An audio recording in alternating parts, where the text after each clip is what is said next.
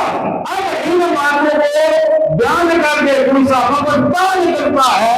اس کا مطلب یہ ہے کہ وہ حق اللہ و شرکم سے لے کر من کو نہیں یرید دنیا، بلکہ یہاں سننا پڑا ہم یہاں تک تو اس کا ایمان ہے قرآن پہ، لیکن وَلَقَدْ عَفَا عَنْكُمْ تو اس کا ایمان نہیں ہے. بات سمجھ آئے؟ جن باتوں میں تمہیں صحابہ میں کوئی عیب نظر آتا ہے، ہمیں عیب تھا نہیں، انہیں تمہیں ہائی لائٹ کرتے ہو، وہ تم لوگوں کے سامنے بیان کرتے ہو، صحابہ کی کردار کشی کرنے کی کوشش کرتے ہو، لیکن بالکل اس کے ساتھ اب یہ بھی نہیں ہے کہ ایک 2 صفحے چھوڑ کے 6 صفحے چھوڑ کے اگلے کام میں جا کے اللہ کی یہ بات بیان کی ہو تو کہیں گے ہو مجھے کا پتہ نہیں بات آگے یہ ہے. رب نے بالکل اس کے ساتھ بیان کیا وَلَقَدْ عَفَا عَنْكُمْ، اور بے شک اس نے تمہیں معاف کر دیا. تو جب اللہ نے معاف کر دیا تو اب پھر اخلاص کون سا باقی رہتا ہے؟ بیان ضرور کریں کیونکہ قرآن بیان کر رہا ہے، چھپانا نہیں، بیان کریں، لیکن صحابہ کی عظمت کو دل میں رکھ کے بیان کریں، صحابہ کی عظمت کو دل میں پختہ کر کے بیان کریں. واللہ ذو فضل علی المؤمنین، اور اللہ مسلمانوں پر فضل کرتا ہے۔ اس تسعدون، آگے کچھ صحابہ کرام سے جو غلطی ہوئی اللہ تعالیٰ اس کی بات کر رہا ہے، لیکن آگے دیکھیے پھر جا کے اللہ نے کیا کیا، رزلٹ کیا، ہمارے لیے کیا اللہ نے تعلیم دی کہ ہمیں کیا کرنا ہے۔ اب سنیے، اس تسعدون، جب تم باغی چلے جا رہے تھے، اب ہوا کیا، جب میدان جنگ میں یعنی کٹھن بننا آ گیا، دونوں طرف سے حملہ ہو گیا، ایک عمر کا ایک کٹھن بننا تھا، اور ایسے میں ظاہر ایک انسان کوئی بھی ہے وہ اس کا مطلب گھبرا جانا یا تھوڑا دائیں بائیں ہو جانا یہ کوئی غیر فطری بات نہیں ہے۔ اور پھر ایک اور معاملہ وہاں سے یہ ہوا کہ خبر مشہور ہو گئی، افواہ پھیل گئی کہ مسلمانوں کے نبی شہید کر دیے گئے۔ کافروں نے کہا کہ ہم نے محمد کو قتل کر دیا، نعوذ باللہ من ذالک، اہل ایمان نے سمجھا کہ ہمارے نبی علیہ السلام شہید ہو گئے۔ تو آج اس کے بعد کچھ صحابہ کرام کے ذہن میں یہ بات آئی کہ جن کے ساتھ ہم آئے تھے، جن نے ہمیں دین ہم تک پہنچایا، جن کی وجہ سے ہم تک دین پہنچا، جب کوئی دنیا میں نہیں رہے تو اب ہم نے کیا کرنا ہے۔ ایک خیال آ گیا ذہن میں، وہ اس خیال سے میدان جنگ کو چھوڑنے لگ گئے۔ تو اس بات کو اللہ نے فرمایا تسعدون، جب تم بھاگے جا رہے تھے، ولا تلوون علی احد، اور پیٹھ پھیر کر تم مڑ کر دیکھتے بھی نہ تھے، والرسول یدعوکم فی اخراکم، اور دوسری جماعت میں ہماری رسول تمہیں پکار رہے تھے۔ اب رسول اللہ کے وہاں تک نہیں پہنچ گئی، انہیں تو یہ خبر ملی ہے کہ آقا صلی اللہ علیہ وسلم شہید ہو گئے، آقا صلی اللہ علیہ وسلم کی آواز ان تک نہیں جا رہی، لیکن آقا موجود تھے، آقا میں بلا رہے تھے، لیکن وہ ہنگامے میں آواز ان تک نہ پہنچی، اور وہ آواز سن بھی نہیں پا رہے تھے، تو وہ پیچھے مڑ کر دیکھ بھی نہیں رہے تھے۔ جب کہ اللہ بتا رہا ہے کہ اللہ نے اور رسول دوسری جماعت میں تمہیں پکار رہے تھے، فَأَصَابَهُمْ غَمٌّ بِغَمٍّ لِكَيْ لَا تَحْزَنُوا عَلَىٰ مَا فَاتَكُمْ وَلَا مَا أَصَابَكُمْ، اور تم نے غم کو بدلہ غم دیا۔ کیا مطلب؟ تم نے میرے نبی کی بات نہ اس کو پورا نہ کر کے میرے نبی کو غم دیا، اور اللہ نے اس کی وجہ سے تمہیں غم میں مبتلا کر دیا۔ اللہ صحابہ سے زیادہ بات کر رہا ہے، یعنی اللہ کو یہ گوارا ہی نہیں ہے کہ کسی بھی حوالے سے کوئی بھی اس کے نبی کی پریشانی کا باعث بنے۔ یہ رسول اسلام کی عظمت کی بات ہو رہی ہے، بے شک سامنے صحابہ ہیں، بڑی عظمت والے ہیں، جو معلوم کو وہاں دے وہ صحابہ ہی کیوں نہ ہو، پھر انہیں بھی میں معاف اس طرح نہیں کرتا، آزماتا ضرور، انہیں دھچکا ضرور لگاتا ہوں۔ فرمایا کہ غم کے بندے کو نے غم دیا، لیکن نام تحزنوا، اور معافی اس لیے سنائی، لیکن لا تحزنوا علی ما فاتکم، اور معافی اس لیے دے دی، پیچھے آنا وَلَقَدْ عَفَا عَنْکُمْ، اللہ نے تمہیں معاف کر دیا، یعنی غم کے بدلے غم بھی دے دیا۔ کیوں؟ کہ تم نے میرے محبوب کو پریشان کیا، لہٰذا تمہیں پریشانی سے گزرنا پڑے گا، لیکن پھر معافی بھی دے گی۔ اور معافی کیوں دے گی؟ فرمایا معافی اس لیے سنائی کہ جو ہاتھ سے کیا اور جو مصیبت تم پر پڑی اس کا تم پریشانی بھی نہ کرو، کہ جو مالے نمت کرنا تھا اس میں پریشانی نہیں کرنی، اور جو تمہیں درمیان میں پریشانی آئی، کٹھن مسئلہ آیا، یہ بھی تم دل پہ بوجھ لے کے نہ جاؤ، اس لیے میں نے تمہیں معاف بھی کر دیا۔ اللہ تعالیٰ دیکھیے سب سے اول چیز کیا ہے؟ امت مصطفیٰ کا دفاع، وہ کیا ہے؟ مجھے بولیے، تعظیم مصطفیٰ، ادب مصطفیٰ، احترام مصطفیٰ، آخر اسلام کا حکم ماننا سب سے اول وہ ہے، اس پہ کمی آ جائے تو اللہ کمی کو معاف نہیں کرتا، برداشت نہیں فرماتا، لیکن چونکہ معبود کے غلام ہے تو اللہ انہیں پریشانی کے بدلے میں پریشانی دے کے تو ساتھ ہمیں بھی بات فرما دیتا ہے تاکہ کوئی معبود کے غلاموں کے بارے میں بھی بعد میں کوئی ہلکی بات نہ کر سکے۔ اس لیے اللہ ساتھ ساتھ معافی بھی عطا فرما دیتا ہے۔ واللہ خبیر بما تعملون، اور اللہ کو تمہارے کاموں کی خبر ہے۔ اچھا، پریشانی کا معاملہ آ گیا آدم اسلام کے غلاموں کے میدان جنگ میں، اب اللہ معبود کے غلاموں کی پریشانی کو بھی تو معنی نہ لگانا چاہتا، معبود کے غلاموں سے بھی تو اللہ کو پیار ہے، کہیں نا سبحان اللہ۔ اتنی تفصیل نہ تجھے کو نہیں سمجھانے لگا، ذرا آپ کو سبحان اللہ۔ اللہ اپنے محبوب کے غلاموں کو بھی تو پریشانی میں زیادہ دیر رکھنا نہیں چاہتا، کیونکہ محبوب کے غلام جو تو اب اللہ نے اپنے محبوب کے غلاموں پہ کرم کی برسات شروع کر دی، اپنی رحمت کی برسات شروع کر دی۔ وہ کیا؟ ثم انزل علیکم من بعد الغم عملا، پھر غم کے بعد تم پر چین کی نیند اتاری، چین کی نیند اتاری۔ مجھے بتائیے، بندہ میدان جنگ میں ہو، کفار سر پہ کھڑے ہو اور مقابلہ ہو رہا ہو، ادھر سے یہ تلواریں چلا رہی ہو، ادھر سے یہ تلواریں چلا رہی ہو، ایسے ماحول میں نیند آتی ہے؟ بولیے تو صحیح نا، ایسے ماحول میں نیند نہیں آتی، لیکن اللہ نے صحابہ پر نیند طاری کر دی اس ماحول میں۔ یغشا طائفۃ منکم، کہ تمہاری ایک جماعت کو گھیرے تھی، پھر ان کے بعد تو پہچان کی نیند اتاری کہ تمہاری ایک جماعت کو گھیرے تھی، یعنی ایک جماعت کو۔ اب ظاہر ہے صحابہ کچھ سارے کام جو ہے وہ مقابلے کے ہیں، کچھ جو ہے وہ تھوڑا سارے کے ریسٹ کے عالم میں ہیں، تو ان پر جو دوسرے دیوبند پر اللہ نے نیند طاری کر دی۔ اچھا، پھر کیا فرمایا؟ وَطَائِفَةٌ قَدْ أَهَمَّتْ أَنفُسُهُمْ، اور ایک گروہ کو اپنی جان کی پڑی تھی۔ يَظُنُّونَ بِاللَّهِ غَيْرَ الْحَقِّ ظَنَّ الْجَاهِلِيَّةِ، اللہ پر بیجا گمان کرتے تھے جاہلیت کے سے گمان۔ یہ منافقین کی بات ہو رہی ہے کہ اہل ایمان جو تھے انہیں تو میں نے معاف بھی کر دیا، ان پر نیک بھی طاری کر دی ہوتی تسلی دینے کے لیے، انہیں اس کیفیت سے نکالنے کے لیے، جبکہ جو منافق شامل تھے درمیان میں وہ اللہ کے بارے میں بڑے عجیب و غریب قسم کے گمان کر رہے تھے کہ اللہ نے کہا تھا کامیابی ملے گی، ہم تو یہاں تک پھنس گئے، ہمیں تو یہ ہو گیا، ہم تو لٹ گئے، ہم تو پٹ گئے، ہم تو مارے گئے، تو وہ اس طرح کے گمان کر رہے تھے۔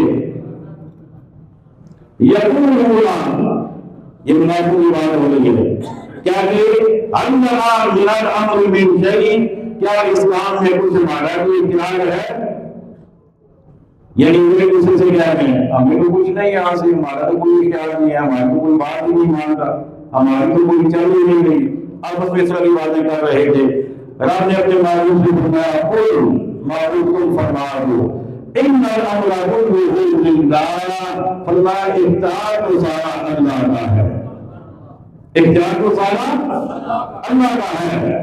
یخفون فی انفسہم ما لا یبدون لک، اپنے دلوں میں چھپاتے ہیں جو تم پر ظاہر نہیں کرتے۔ منافق کی بات ہو رہی ہے کہ منافق اپنے دل میں مختلف قسم کے وسوسے انہوں نے پالے ہوئے ہیں، مختلف قسم کی پریشانیاں پالی ہوئی ہیں جو وہ آپ پر ظاہر نہیں کرتے، لیکن اندر سے بڑے وہ پریشان ہیں۔ یقولون، آپس میں پتہ کیا کہتے ہیں؟ یقولون کہتے ہیں لو کان لنا من الامر شیء، اگر ہمارا کچھ بھی اختیار ہوتا، ما قتلنا ہاہنا، تو ہم یہاں پر نہ مارے جاتے۔ یعنی صاف پتہ چل رہا ہے منافق یہ کہہ رہے ہیں کہ ہم تو مجبوراً لائے گئے ہیں، ہمیں تو مجبوراً یہاں آنا پڑ گیا، ورنہ ہم آنے والے نہیں تھے۔ اب کیونکہ اوپر لبادہ لگا ہوا ہے ایمان کا، اس لیے پیچھے رہ بھی نہیں سکتے تھے۔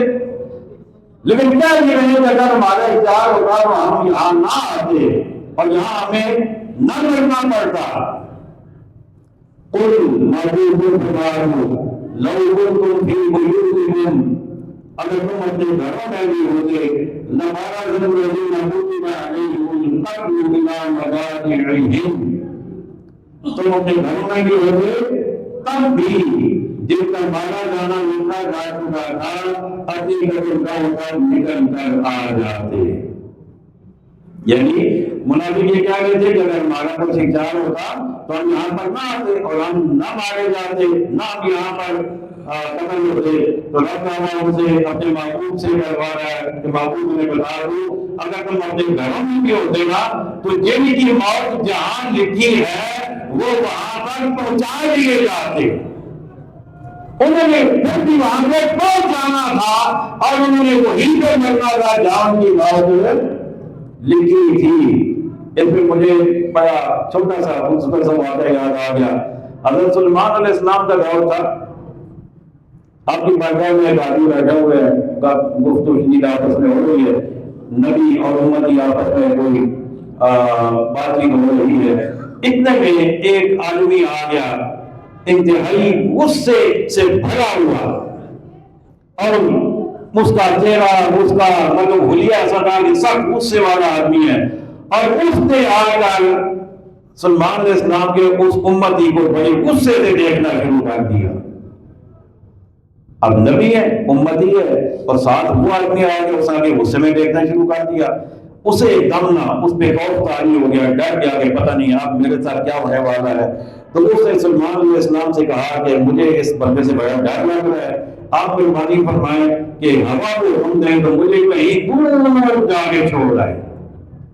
سلمان علیہ السلام چونکہ ہوا پر بھی آپ کا کنٹرول تھا، آپ بادشاہ تھے، چلوڑے انسان، جن اور مچھلیاں، ہوا پر بھی آپ کا کنٹرول تھا. آپ نے ہوا کو حکم دیا غور سے اٹھا کے نہ اڑا کے وہ دور کہیں جا کے نہ وہاں جا کے اسے زمین پہ چھوڑا. اسے جو بھی زمین پہ چھوڑا ساتھ ہی وہ فضائل اللہ ہو رہا اور اس نے اس کی روح قبول کر لی، اس کی روح قبول کر لی. واپس وہ کون تھا؟ وہ اسرائیل علیہ السلام تھے. تو واپس آئے اسرائیل علیہ السلام حضرت سلمان علیہ السلام کی بارگاہ میں. تو سلمان علیہ السلام کو چونکہ پہلے پہچان چکے تھے کہ یہ اسرائیل علیہ السلام ہے جو ایسے گھوم کے دیکھ رہے ہیں. تو آپ نے پوچھا کہ اسرائیل یہ بتاؤ کیا اسے گھوم کے دیکھ رہے تھے، معاملہ کیا تھا؟ وہ کہتے ہیں اے اللہ کے نبی اس کی موت کا وقت بالکل تھوڑا رہ گیا تھا اور یہ بھی ساتھ حکم تھا کہ فلان جگہ اس کی روح تم نے قبض کرنی ہے. تو میں حیران تھا کہ یہ جہاں ہے روح میں نے وہاں قبض کرنی ہے، درمیان میں ٹائم ہے کوئی نہیں. ہوا کیا؟ اس نے خود ہی آپ سے کہہ دیا مجھے وہاں پہنچائیں. جو ہی وہاں پہنچا لو میں پہلے سے پہنچا ہوا تھا، میں نے روح کی قبض کر لی. تو مقصد کہنے کا یہ ہے کہ موت میں جہاں آنا ہوتا ہے وہاں بندہ پہنچ جاتا ہے.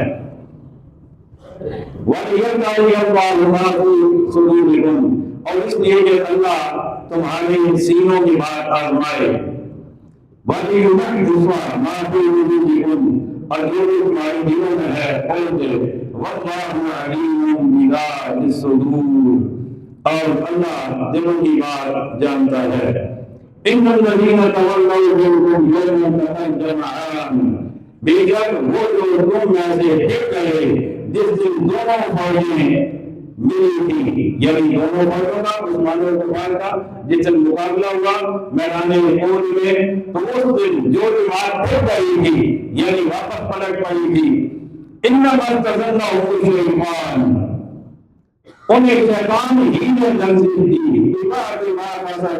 ان کے بعد امان کے باعث. اب یہ ہے ایمان صاحب اکرام کی بات ہو رہی ہے کہ صاحب اکرام نے وہی پیلا نہیں کیا تھا، وہ شیطان نے انہیں لفظیں کی تھی. اب دیکھیں اللہ تعالیٰ اب بھی صحابہ کا کتنا دفاع کر رہا ہے کہ بات صحابہ کے نہیں آنے دے رہا، بات شیطان پہ اندر ڈال دی ہے کہ شیطان نے لفظیں کی ہی اللہ صحابہ ایسا کرنے والے نہیں تھے.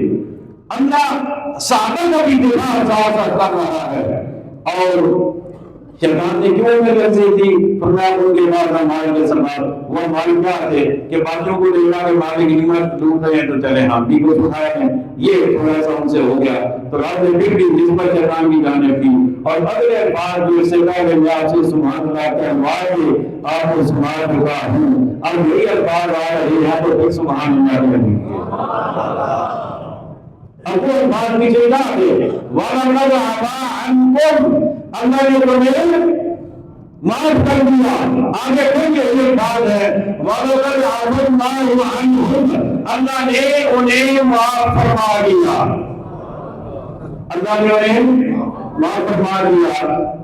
اللہ اکبر، ان اللہ غفور رحیم، بے شک اللہ بخشنے والا علم والا ہے۔ اب یہ آج ہم نے آیت نمبر 152 سے 155 تک یعنی 4 آیتیں ہم نے پڑھی ہیں۔ 4 آیتوں میں 2 دفعہ اللہ نے صحابہ کرام کی معافی کا اعلان کیا ہے۔ اب بھی اگر کوئی بدمرد ان آیتوں کو پڑھ کے صحابہ کرام کی کردار کشی کرتا ہے تو پھر مجھے کہنا پڑے گا کہ اس کا آدھے قرآن پر کوئی ایمان ہے، آدھے پر ایمان نہیں ہے۔ صحابہ کی لفظیوں سے نظر آتی ہے اور وَلَقَدْ عَفَا عَنْهُمْ اور وَلَقَدْ عَفَا اللَّهُ عَنْهُمْ سے نظر نہیں آتا۔